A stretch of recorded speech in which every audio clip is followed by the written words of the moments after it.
Want to go live? Give it a bit. I mean, it's live. Yeah. But give it a second. See if we can get any fools in there.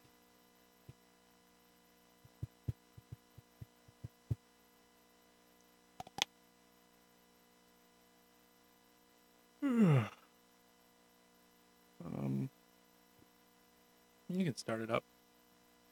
All right. And 3, 2, 1.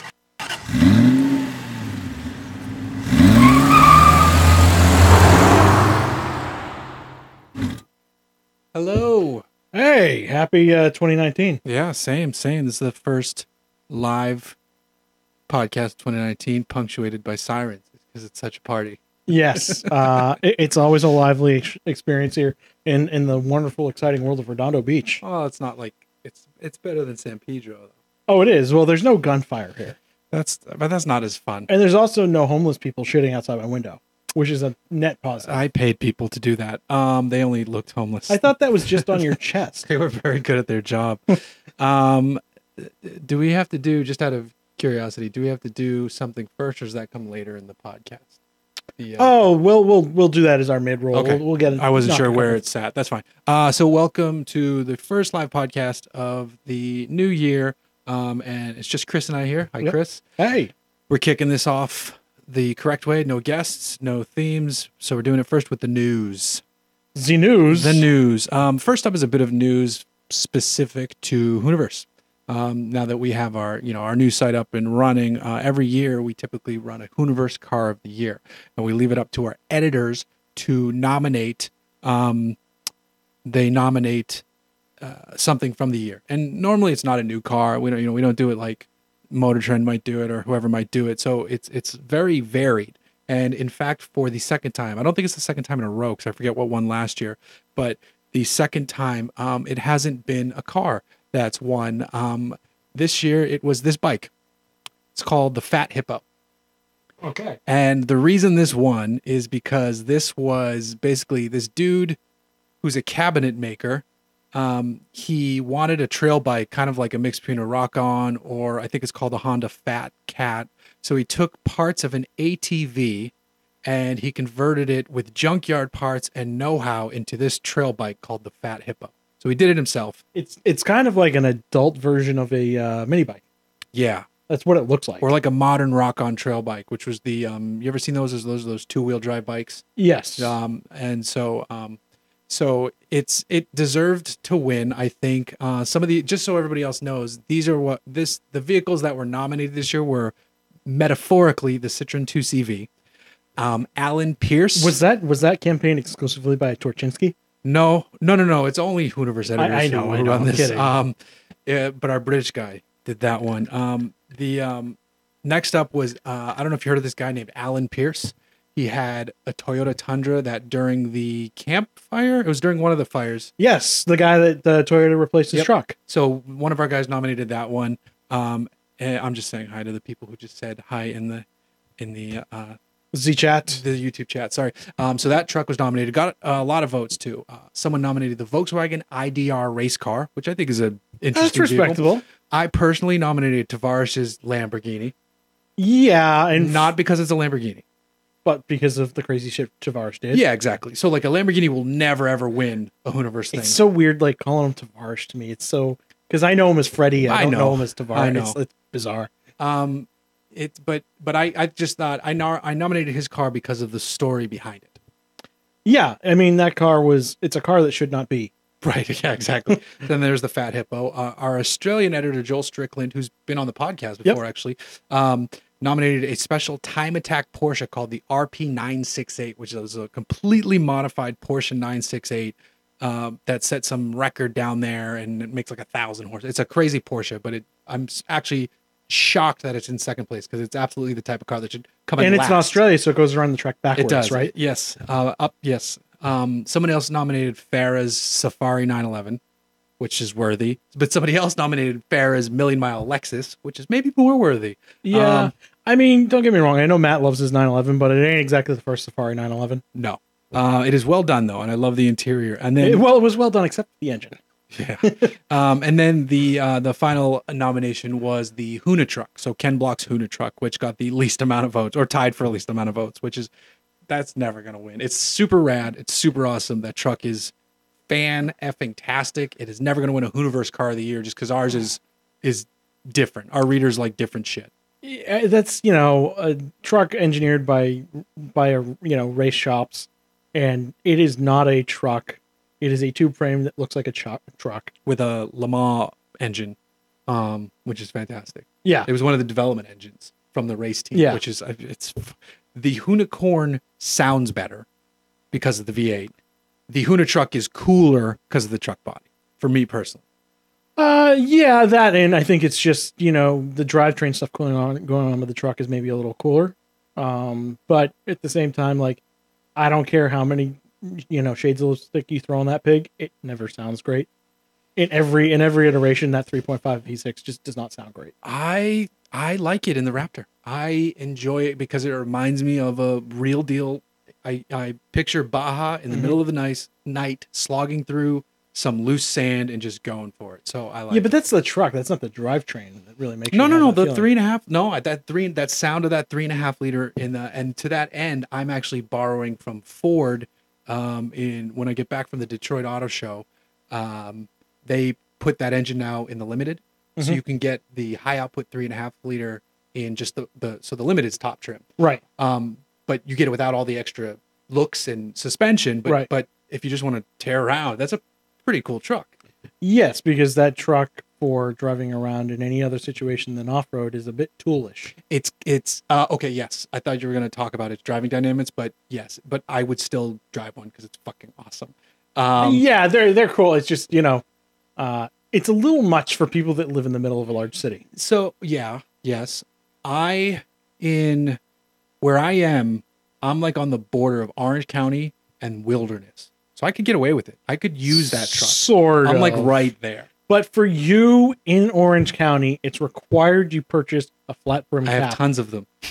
Well, there you Tons go. of them. And a lifetime supply of Monster Energy drink. Yeah, I could do without.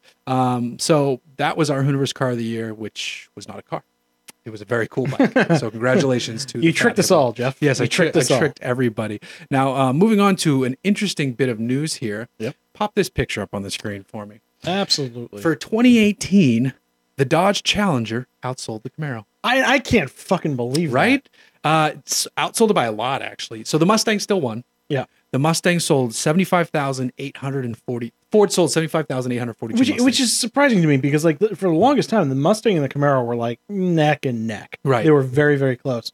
But I guess this just goes to show how poorly received that front end is on the Camaro. Well, Which I don't hate it. It's not great. It's not great, However, but it's not awful. There's speculation that people are waiting for the rushed front end fix for 2019. Yes. So, because it's a 50% year-over-year decrease or something like crazy number. It's a lot. Yeah. Because I know that was fast tracked to actually get that fixed as well. Yeah.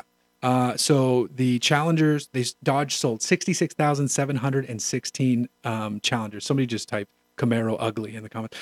Chevy sold 50,963. That's way behind both of them. Yeah. So that's a lot. And it's funny because you always see these articles, on places like Jalopnik and Autoblog and stuff like that, where everybody complains, well, the Camaro is $150 more expensive than the base Mustang. And it's just like, yeah, but when you're spending $20,000+, Right. Nobody cares about $150. No, it's people buy. They're very brand loyal in this segment for sure. They are, and in this segment, they went, well, our brand is ugly at the moment, so we're gonna skip this year.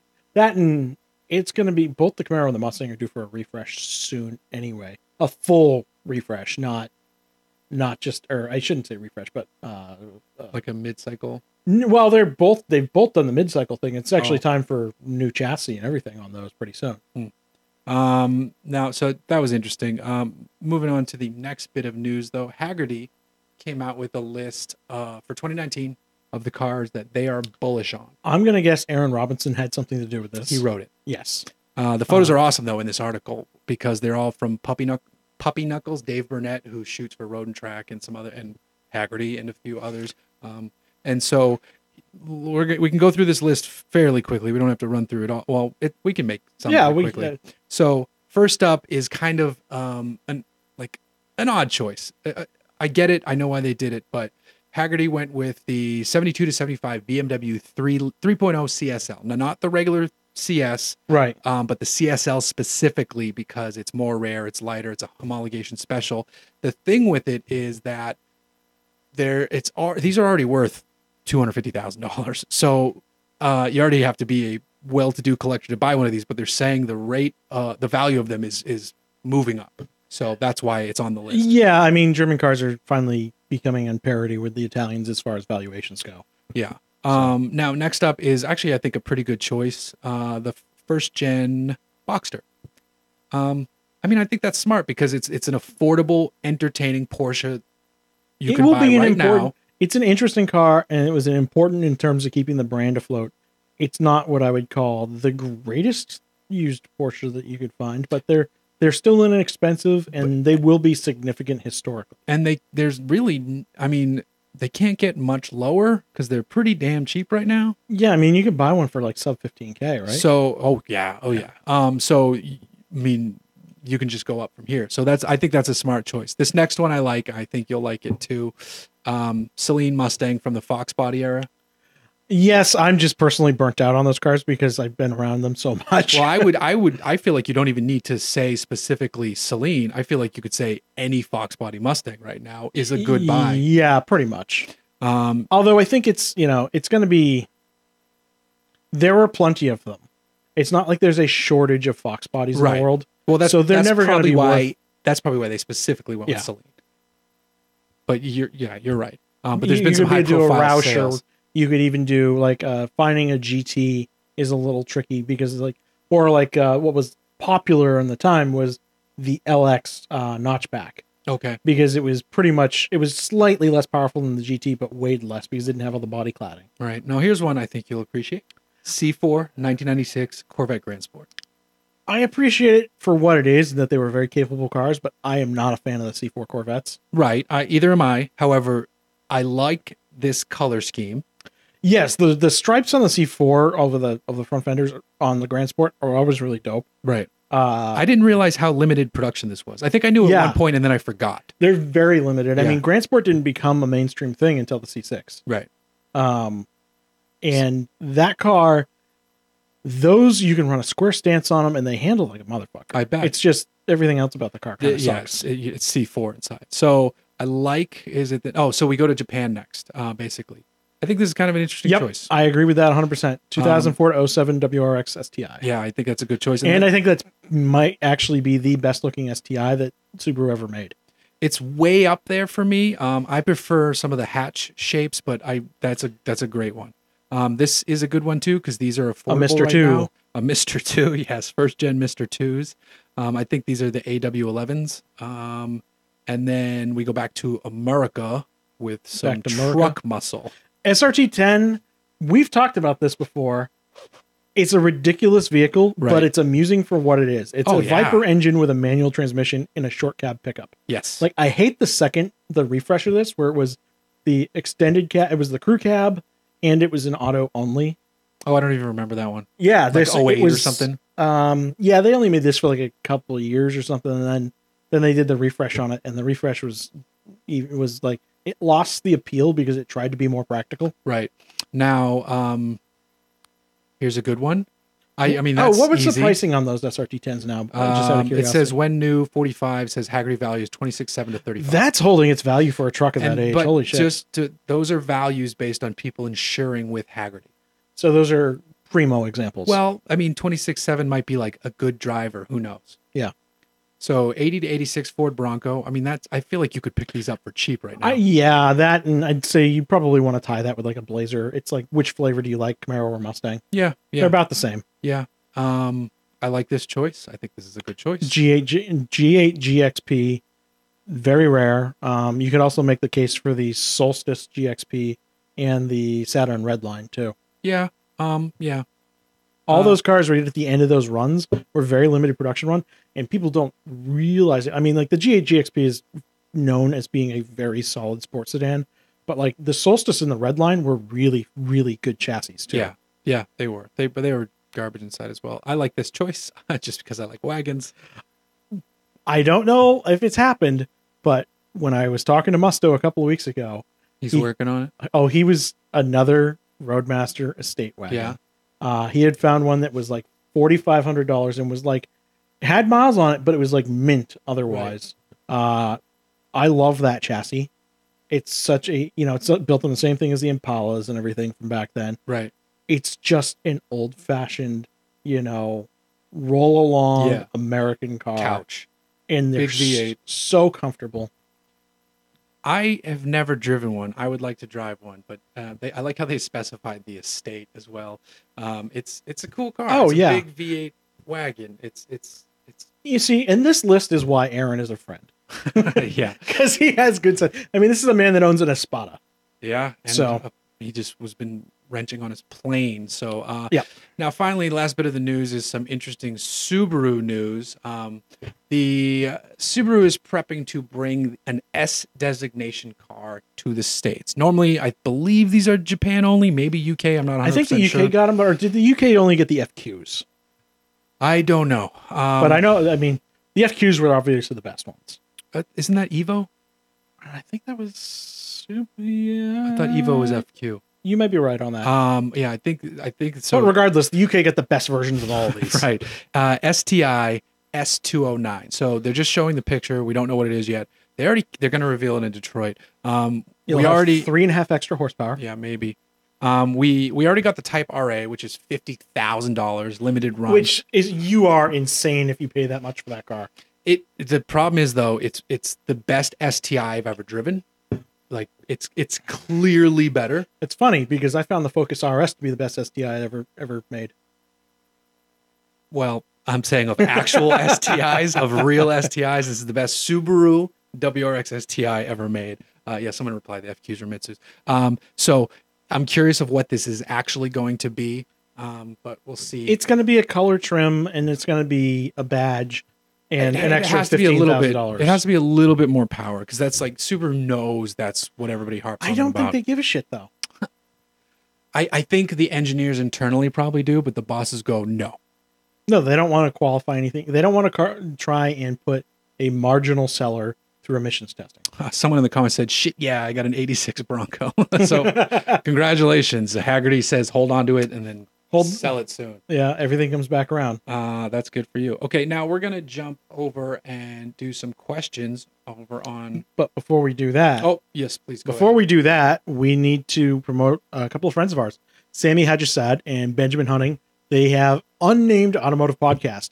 So if you like our spiel, where we get up here and we talk like idiots and we appreciate certain vehicles, you'll like these guys because they're very similar in a lot of regards. It's like Canadian Us. Yes. And I said it before and I'll say it again. Sammy sounds a lot like Eugene Merman. And if you know who that is, you'll appreciate that statement. Yes. So it's unnamedautomotivepodcast.com. You can find them on all the usual podcast outlets. Look them up. If you like us, you'll probably like them. And, Ben used to work with Jeff at, what was it? Auto Bytel. Yeah, I still do videos for them, actually, believe it or not. And you can find Ben in a lot of places, including Haggerty. He writes some great articles there. He does a lot of racing. I think he races a 240Z. He has a first gen CTSV. I don't know if he still has that. So Ben does a lot of cool stuff on the car side as well. Yeah. Two good guys. Go listen to unnamedautomotivepodcast.com, which is actually a name, but in essence, it's not. It's a very long domain name. I'll concede to that. Someone says they should name the podcast Routine Poutine. I had poutine like a week ago. I fucking love poutine. God damn, is poutine good. All right. Do you get maple syrup in your blood now? No, I just have fat in my blood. Patreon questions first because they're better. Thank you. Dina Honda. Happy New Year, guys. Well, I traded the Mark 7 GTI and got a 2019 Colorado 2-wheel-drive 4-cylinder Z71 extended cab. Jeff, have you any thoughts on the truck? I love it so far. Just what I wanted. Come March, I'm going to do a 3 to 4 inch lower on it and get some wheels for it. Bought kinetic blue color and it's a head turner everywhere I go with it. Hope you guys had a great holiday. That's a great color. So congratulations on the color choice. You got rear wheel drive and you're going to lower it. So you're going for more of a street truck vibe. Totally cool. Have fun. I would say the only other thing I would do on that is if it doesn't have it, HID bulbs, man, those make a big difference. HID or LED bulbs. I don't want to tell somebody just to get the bulbs. I want you to do the whole housing because the whole way here tonight, I felt like everybody had their fucking high beams on.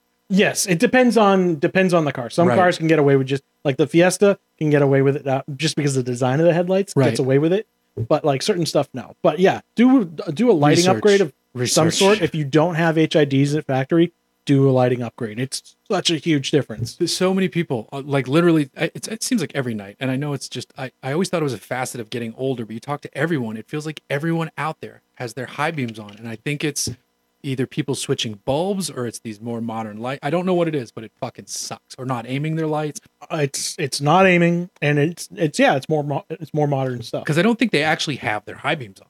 Some people do, but I think it's either fucked up lights, modern stuff. It's something, and I hate it. Yeah, I fucking hate it. Yeah. So congrats on the truck, and getting rid of the Mark 7 because you were asking us about that a few times. And it's a great truck too. Yes. Birdie Redfern, 2 different scenarios to the same question, Jeff. If repeating the Cannonball Run route from New York City to LA, what vehicle would you use and who would you take? Scenario A, just for shits and giggles. Scenario B, actually trying to set a record. I would take Alex Roy in both because he's funny and we would actually try to set a record. So he's the right guy for both of them. Mm-hmm. For the vehicle, I just said this. I haven't cut I put the video out.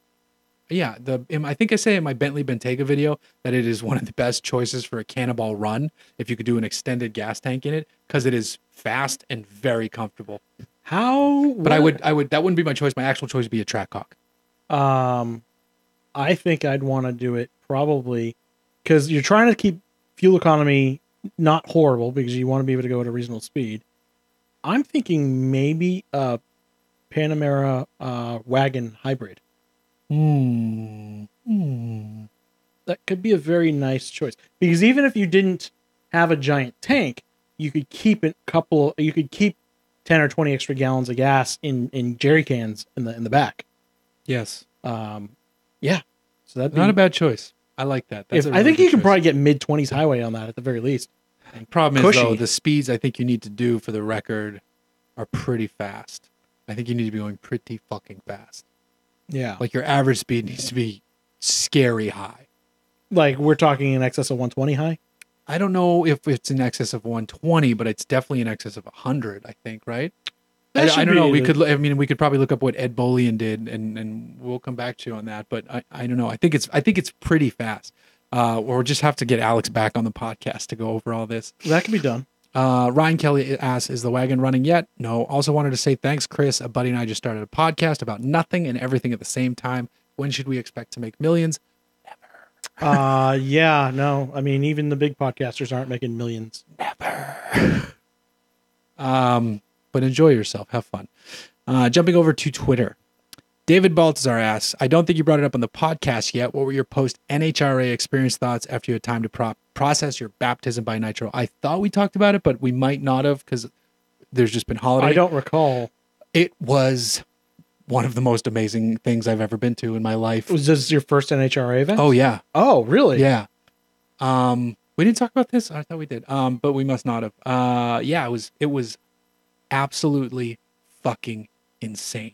Yeah, it was absolutely I'm surprised you insane. Went this long without getting to one of those events. I got invited by David, thank you, who's asking the question. And there was a couple times I was at the start line for the cars going. And you start laughing. You don't know how else to mentally process it. It's a joke. It's insane. At SEMA, I was with Musto and Alana, and I was introduced to one of kind of the directors over at NHRA. He's very keen on doing the show. I've got his business card, so we'll be following up with that shortly. So we may actually do some stuff with NHRA on the podcast. Right? I have an email meeting, or I have a meeting set up with one of the PR people already. Oh, you do? An in-person meeting. Okay. Yeah. Cool. But I'll bring up the podcast too. Yeah. That's perfect. Yeah. Go. If you have a chance to go see an NHRA event, go. Bring ear protection. Even if you don't care about like drag racing, if you just like cars, go. And everybody there it's a very surprisingly mixed group of automotive enthusiasts. Like it's kind of everybody, because you can be into anything and then go and be like, because it's just raw pow. You know what the new tagline is? NHRA, safer than bowling. Oh, geez. It's a dark joke for people here in California. Yeah, it took me 1 second. But yeah, actually, if you do NHRA, bring your protection, because especially when you get to the top fuel stuff, it is loud. It's and crazy louder than you'd think. I had just earplugs in, and I wish I had ear muffs over the earplugs. It's wild. Little kids love it, even if they're not into cars. The spectacle of it, like if you've got nieces or nephews or something like that like aren't even into cars and aren't your kids, take them. They'll have a good time. At KJ Desi asks, Porsche's new design language on the 911 yay or another 996 disaster again? Personally owned a 996 turbo and it grew on me. Do you think people will adapt to the new taillights? I saw it at LA. I thought it looked fucking awesome, and I'm not a Porsche guy. I liked it. I'm not crazy about it, but I don't hate it either. It's not anywhere near as like outrageous a redesign as the 996 was. No. Like it's just the rear tail, and it's not like Porsche hasn't, done that before too. So historically, it's in line. I don't know if I'm crazy about it, but I don't hate it. It wouldn't like if there was an awesome deal on like a Carrera S or something that it's like I wouldn't turn it down. No, I don't know. I saw it in person. I thought it looked fantastic. So, Colin Woodward at CB Woodward, Dodge Challenger Rampage, great idea or best idea? I mean, get down with anything Dodge wants to do in that space. So go for it. Yeah, we'll see. We'll see if it actually comes to market. Pat Montgomery asked if I've driven the new diesel in the F-150. Any thoughts on the smaller diesels? I sent him a link to the article I wrote for Jalopnik. Yeah, I really liked the F-150 diesel, as long as you don't go too crazy with the options and make it expensive. The thing is, there's an EcoBoost version out there that technically has a better or a higher towing capacity, depending on how you outfit it. But the deal with that is that the diesel isn't that much lower in towing capacity, but you'll get much better fuel economy. Much better fuel economy, and you'll get a better torque curve. Yeah. So I really liked it. I haven't driven the Ram yet because it's not out yet, and I haven't driven the Chevy because theirs isn't out yet. So, although I really want to check out the Chevy with the new 2.7 liter four cylinder. That's a very interesting motor. Oh, super interesting! 310 horsepower. 310 horsepower, and the 4.3 shouldn't exist at all anymore. Oh no, they're killing it. Well, it's still available though. Yeah, but they're going to kill it for that 2.7. Yeah, they have to. Yeah, they are, but there are certain people that still want that for like fleet usage. Yeah, just because they're very low maintenance. Right, maintenance. You can put their bulletproof dirt gas in it. Yeah. But the 2.7T, I will definitely be on top of that as soon as I can get a press truck on that one. I will, because that's a cool engine. And beyond just like the obvious things, there's a lot of little tweaks in that engine that like GM's engineers went full retard on this one. Yeah. So Austin Hauser asked, best family hauler road trip vehicle for me, wife, 2 kids, and a 70-pound dog for, say, under 40,000.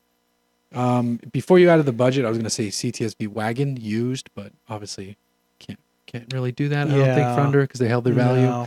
No. I just gave back the Stelvio Quadrifoglio. You're not going to get that for $40,000. You know what you could do? You could do what I just did. Macan. You could do a Macan. I bought mine for 42 with every option imaginable. It's a big dog though. And that's 2 big car seats. I would try to go a little bit bigger if I were you. I wonder if you could find like a lightly used Ford Flex. Used Ford Flexes, like new Ford Flexes, you could easily do that because they're basically like salesmen are giving away their firstborn children to get those cars off the lot. Yeah. Ford does not want them. They've been trying to kill them off. They're really good though. Greg at they're Super big. They are big vehicles though. They were awesome. Why the fuck did it take so long to introduce the Supra? It's completely ridiculous. We've talked about that many times on here. It is ridiculous. And we've been seeing them out here for the last 2 years. Yeah.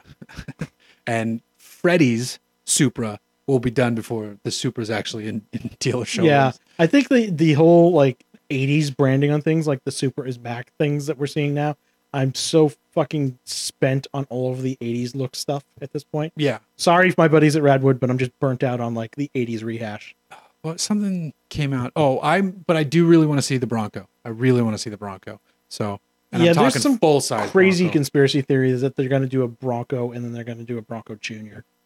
I don't think it's Bronco I think they're making a small one and then they're first showing us a normal sized one and then we're getting a bigger one. That's what everybody thinks. God, yeah, that's hard to justify in a lineup, two of the same vehicle. Well, they're killing all their cars, so Ford can say whatever That's true. they want to do. They Uh, need stuff to fill the showroom. Ford is, I love this. That I can't know. I don't recall who posted the article on Jalopnik this last week, but they made it the exact same point that I do every single time. Hey, the economy's doing okay. Gas is a little expensive. Let's all buy giant SUVs. 6 months later, why did I buy that giant SUV? I need a small car because the economy has fallen apart and we've got an orange emperor. Gas is good again. All right. So we're over on Facebook now, and Grace Rossthorne asks, if you came to Australia, what would be the first old and newer car you'd want to test drive? Right off the bat, it's a 1974 XB GT. The basically the car Mad Max turns into the Pursuit Special. It's one of my dream cars. I can't remember what the model designation is, but Mazda did rotary powered sedans there that were really cool. Okay. I would love to drive one of those. And then as far as the modern ones, either one of the very final Falcons or one of the very final Commodores or Monaros. Yeah, the Ute. I would like to, just because, it's going to be the same engine. Like, it'd be fun to do sedan or Ute. They did the Commodore with the LT4 in it. Oh, really? They did an LT4? Oh, yeah. Very limited run. Awesome. So there you go. The good answer. Good answer. Yeah. David Baltzar asks on Facebook, would an app that ties an alarm clock to a mapping service to wake you up earlier if rush hour looks to be starting abnormally early or later if traffic is lighter than normal make any sense, or is that just impractical? Actually, I'm surprised no one's... I believe people probably have it. I believe I have actually seen that implemented before. Yeah, I mean, someone has to have done and that. I think you might even be able to configure that with Google Assistant as well. There you go. That makes sense. Eric Simpson, how long until this 1,776 horsepower Dodge Hellcat Demon Freedom Slayer is released? Any day now. Next SEMA. Yeah, it'll have a Helephant, Yeah. which is the dumbest engine name. False. Well, I was there for the unveiling. It would be dumb if they made it up out of nowhere, but it has... I was with the two world's largest Mopar enthusiasts, and even they were like, "Oh, this is a little much." Yeah, but they didn't just make it up, it comes from something. It does. That was one of the strangest unveilings I'd ever been to at SEMA. It was just, the atmosphere of it was weird. Really? Yeah. Well, it's amazing though that you can buy 1,000 horsepower motor. AJ Clune, own a WRX STI. What's the next logical step up? GLA 45 AMG, Audi RS. I would go Audi RS there. I'm really not thrilled with the Mercedes lineup right now, and I'm a Mercedes fan. Yeah. The GLA 45 AMG is great from a tunability standpoint. It can make a lot of power. So is the Audi. Yeah, but surprisingly though, the GLA is really, really solid. Really? Like a flash, and it's 400. So is the Audi. Yeah. Our APR all over that. That's true. I mean, shit. Probably just the regular S3 is. You don't even need the RS. Yeah. The other thing I would look at is Golf R's, man. The Golf R is great. It does, everybody thinks about the Audi, but yeah, Golf R. I mean, I'm just going to throw this out there. You should maybe test drive it unless you need, the all-wheel drive Veloster N. Yeah, it's really good. If Civic would just give really good. If Honda would just give the Civic Type R a trim that didn't look like I needed attention, I would say that would be a great option. Kevy Bice, is there any features from older cars that you would like to see back in new car, e.g. bench seats? That is a nice use of EG, by the way, as an editor. Yes. That is a nice use of EG. Correctly done. Example, Gippin. Actually, bench seats in lower trim level trucks is on my list. And I think you can still do that in certain stuff. I think they have to be like the absolute lowest. Yeah, like the fleet level. Yeah. Yeah. Let's see. I wish you could go back to picking specific options instead of packages. I don't want the tech package. I just want the fucking better lights or something. I know the big one. Stop giving us weird dashboards. Give us fucking DINs again. That's never going to happen. No. that ship has sailed. I know, but it just bothers me that we used to have standard options and now it's all proprietary. It is all proprietary. You need custom shit if you want. And there was one thing I really liked when I had my GTO. Yeah. That the window switches and the door locks were in the center console, and the way it was designed, it was impossible to lock your keys in the car. There you go. Okay, that's a good one. Excuse me. Eric Tritko, what's an under $35,000 new or used analog to the new 911 Carrera T? I was thinking about this a little bit. I honestly think it's like a base V8 Mustang. What was the price? Under 35. He said new or used though, so you could go higher up if you wanted to. An analog to the new 911 Carrera T. I mean, the obvious would be a base Corvette. Yeah, or a Grand Sport even. A C6 Grand Sport. Yeah, you could. Can you get those for under 35 though? No. About 35. Yeah. Now. Yeah. I think you could probably do between, high 20s and mid 30s. Okay. Now's Rogers. Have you spoken to Blake Z. Wrong lately? I miss his comedic take on cars. We love having Blake on here. I haven't seen him in person. Occasionally we'll chat on the internet, but I haven't seen him in person lately. No. He's busy in like the wilds of Vermont with his girlfriend being academic people. Landry Neely, how are you going to run gauges for the Wombat? Old school autometer gauges or Bluetooth OBD2 port to tablet? I'm probably want to do like a race pack dash, I think, and keep it simple. They have nice color displays there are a now. lot of nice options now for that. Not even just from race pack. I'm okay with old school autometer gauges too. I'm not against that. Put a nice panel in there and do it that way. I'm still debating, especially if I could do like some larger gauges that. If I could find something that looked close to the gauges that are in there now, I don't know. We're far away from that point though. It's nice. I mean, the nice thing is though, is when you do go with the digital dash, like everything's in one place. You don't have to worry about, finding homes for all these gauges. Right. And like, it's just done in one step. Yeah. No, I my initial thought is race pack but I'm willing to think about other options. Last question from Facebook, Tommy Loretto, Soundgarden or Alice in Chains? When I was younger, I think it was Alice in Chains, but the last 10 years it's been Soundgarden. That's like asking you your left nut or your right nut. Yeah. I mean, Alice in Chains unplugged, but then Soundgarden from then on out for me. Either way, vent windows. Somebody mentioned about old vent windows are great. Yes, to vent windows. All trucks should have vent windows. I have thought about swapping the model year. My Mercedes is a 74, my sedan. In 73, up to 73, they had vent windows. I've thought about going to a junkyard to find 73 doors and swapping them. You should. I know. Because my vent windows in my truck, I loved them. Yeah. So vent windows with a sunroof too are the greatest thing ever. Yeah, that's a lot. Because it's ventilation without having it all blow in your face constantly. Right. Now, how's your fleet doing at the moment? It's good. I mean, nothing remarkable going on. I mean, just coming back from doing all the holiday stuff. I'm just getting ready to actually really, I mean, now that I actually have the time to do it, get rid of the Fiesta. I hate saying that because I really enjoy driving that car and I actually spent some time driving it over the holidays. Yeah. But I don't realistically have room for it. Yeah, but I mean, you have other things that you hop in it. You'll take your It just mind kills off. me because like Ford's not going to replace that. Right. It's the last of that lineage. Yeah. Yeah. So that car's probably, it's like one of those things where it's going to be like in 20 years from now, or probably even 15 years from now, you'd be like, why did I get rid of that? Yeah, maybe. I'm sure I'll say that about my Mercedes someday, but at the moment, I can't wait to sell it. And it's running great. But you have another Mercedes, and it's not like, but that's been a paperweight for 5 years.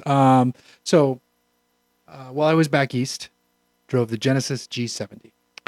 What'd you think? Really good. Yeah. Really good. The back seat is really tight. It's really tight in the back seat. Driving wise, it is fantastic. I really can't wait to get it out here. I really want to drive the rear wheel drive version because I've heard it's a drift machine. Mm-hmm. And then I'd really like to drive the manual lower power one, the 2-liter. Yeah. I mean, to me, the best way I've looked at that car is kind of like it's a proper follow up to the old 335i.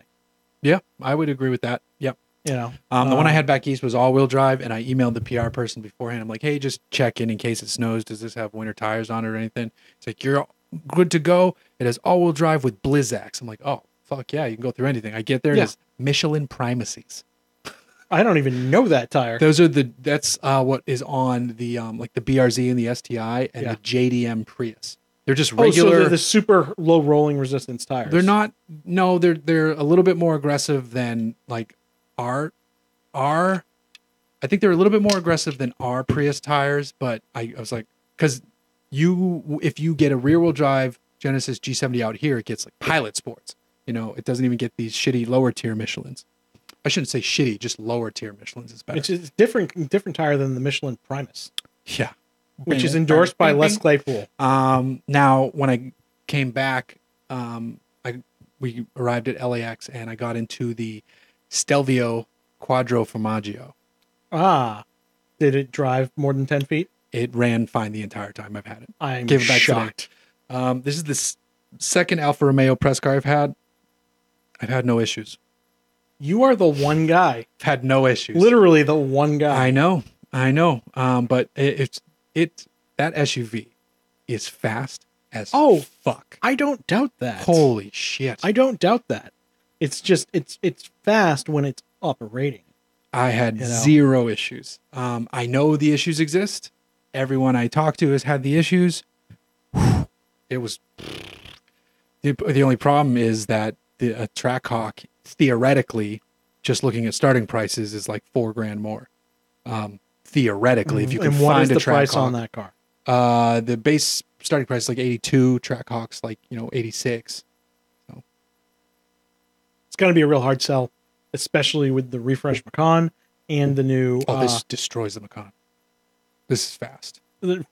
More than the turbo. Yes. Yeah. Yes. It's the quickest SUV car and drivers ever tested or something like that. It'll be fast. So we've got that. Yeah. But I think the real competitor is going to be the X3M with the new motor. X3M. That's coming. Yeah, that's going to be out, I believe, this next year. Kill me. Drive that into a fucking wall. X3M. Ugh. I believe it's going to be like 600 horsepower. Really? Yeah.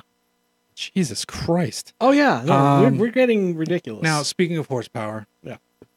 I gave the Stelvio back, and they dropped off a red eye.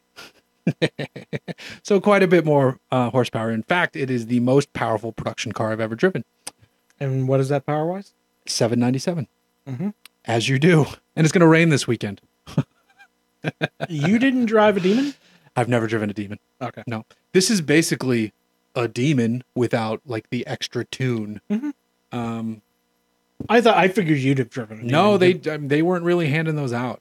I thought maybe you'd gone to an event or something. Nope. No, I didn't get invited to the event, sadly. I don't get invited to Chrysler events for some reason. So I get invited to some local things, but not national things. And I can never go to the local things because they're always up in like Malibu midday, and it'll get over at 3:34, and I'm like, nope.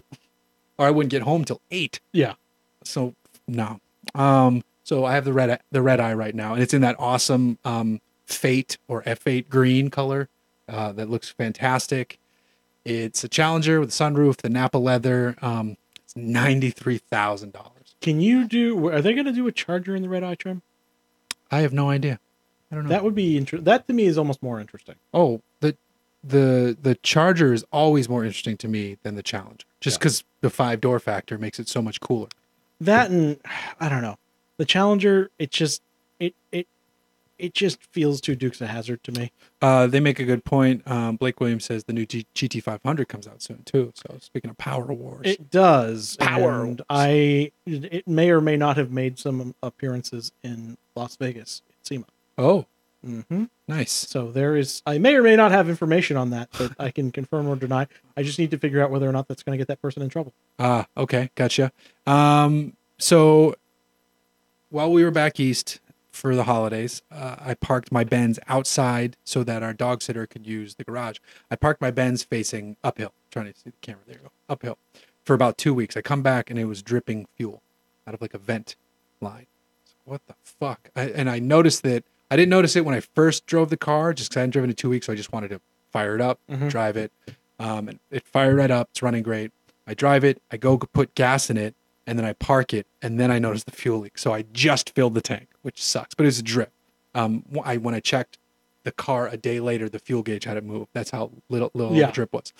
So I was like, shit. I pulled the Stelvio out of the garage. I put the Benz in, and it's now parked level, and there's no drip. So it's just been sitting for 2 weeks. It developed a drip. Now it's level. No drip. Drove it around, left it there, no drip, no drip. So now I have it parked slightly downhill, see if it drips that way. So I was all ready. I had all my tools. I had fuel line ready. I was going to go in there and start. How steep of an incline was it? Because I'm trying to remember. Your house doesn't have any crazy hills. Well, the hill up into my neighborhood is. Oh yeah, that's a little bit of a. It's not like it's that steep though, but it's No. steep. It's steep. I'm just trying to think of maybe where that fuel line was in the tank that it might have. I don't know. I want to park it back on the uphill portion now to see, like, if I leave it there, if it'll immediately start dripping again, or if it needs to sit.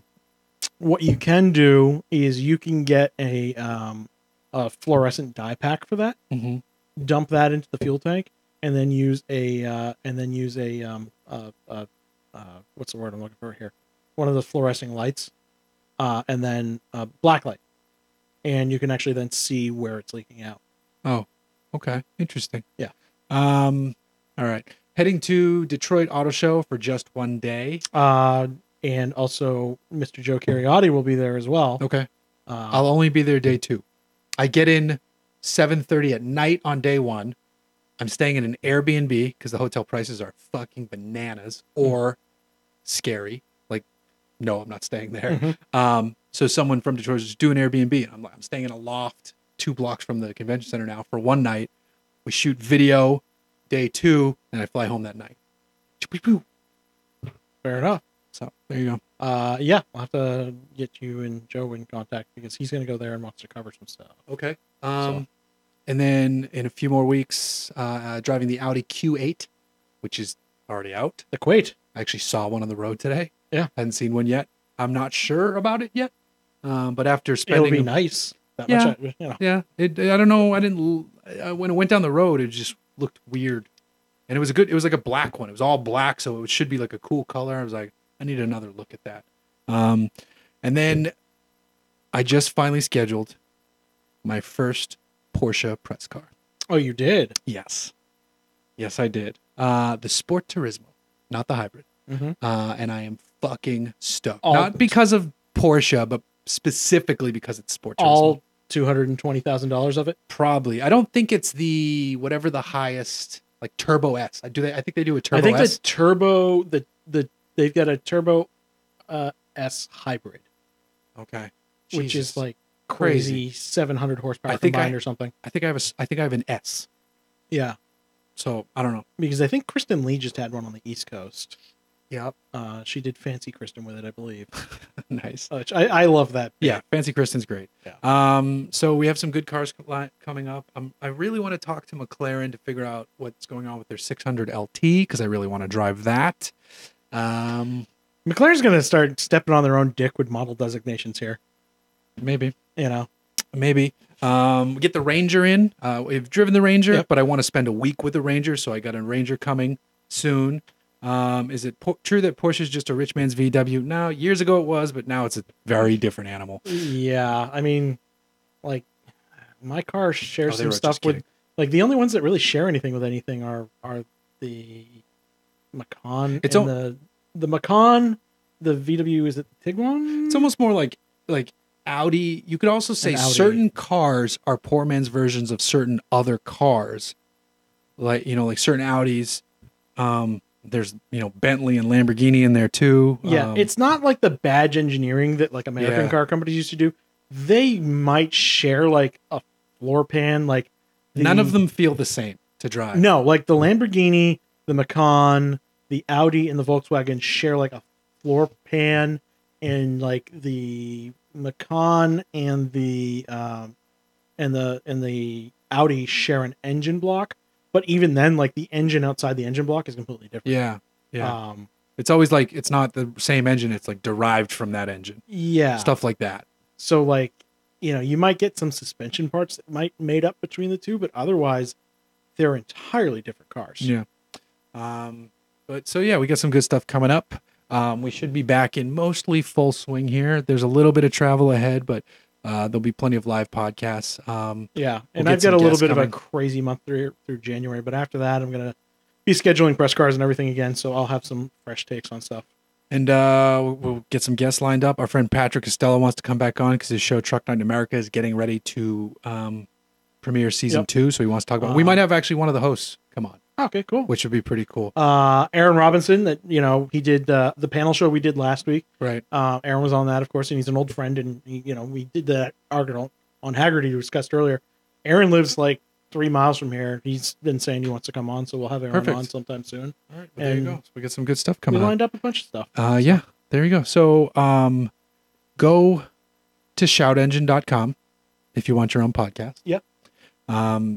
Don't follow Chris on social media because he doesn't give a shit. No, I gave up on all of that because it's full of toxic garbage. I deleted the Facebook app from my phone. So Good. Step one, because I hate Facebook, and I was only remaining on there for the Facebook Hooniverse page.